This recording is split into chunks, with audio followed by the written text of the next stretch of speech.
बातमी राजकीय वर्तुळातून आहे। विधान परिषदेसाठी इच्छुक असल्याच्या चर्चा सुषमा अंधारे यांनी फेटाळल्यात। माध्यमांमध्ये खरतर आलेल्या बातम्या अचंबित करणाऱ्या आहेत असं अंधारे सांगतात। अंधारे यांनी सोशल मीडियावर प्रतिक्रिया दिली आहे। त्यांनी काय ट्विट केलंय पाहूयात ग्राफिक्सच्या माध्यमातून। विधान परिषदेच्या संबंधाने ज्या बातम्या आल्या त्या मला अचंबित करणाऱ्या आहेत। मी 6 तारखेला ग्लोबल हॉस्पिटलला ॲडमिट झाले। 12 तारखेला माझा डिस्चार्ज झालाय। त्यानंतर मी माझ्या गावी परळीत आहे।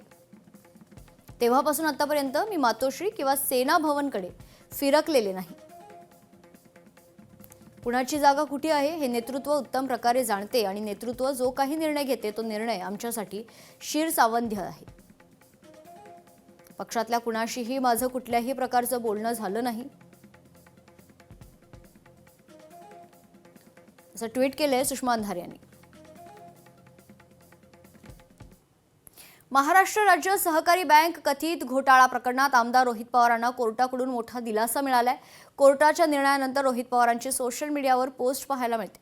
महाराष्ट्र राज्य बँक घोटाळा प्रकरणात रोहित पवारांना दिलासा मिळाला असून घायल हूं इसलिए घातक हूं असा सूचक इशारा रोहित पवारांनी ट्विट करत दिला।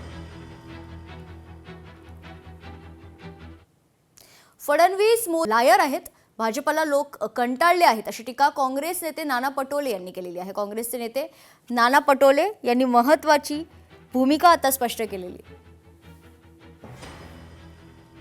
तुम्हाला चुकीचं ऐकायला मिळालं असेल।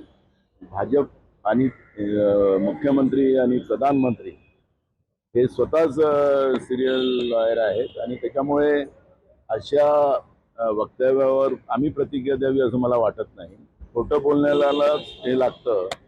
महिला बिलाच्या बद्दलचं ज्या पद्धतीनं लोकांना भ्रमित करण्याचं काम ते करतात आहे। 2023 मध्ये 21 सप्टेंबर 2023 ला महिला बिल पारित झालेलं आहे, राष्ट्रपतीची सही झालेली आहे, त्याचं नोटिफिकेशन निघालेलं आहे। 2024 मध्ये तुम्हाला लागू करायला कोणी थांबवलं होतं? आज 181 महिला सभागृहात आपल्याला पाहायला मिळाले असते। ही सत्तेतली मानसिकता बहुजनांकडून त्याच्या तोंडातला घास हिसकण्याचा प्रयत्न करतात आणि म्हणून स्वतःच ते खोटं बोलतात आणि म्हणून या खोट्या बोलणाऱ्या लोकांना आता जनतेने ओळखून घेतलेलं आहे आणि भाजप पासून लोक कंटाळलेली आहेत अशी परिस्थिती आज आहे। लोकशाही मराठी ऐका, पहा, जागरूक रहा।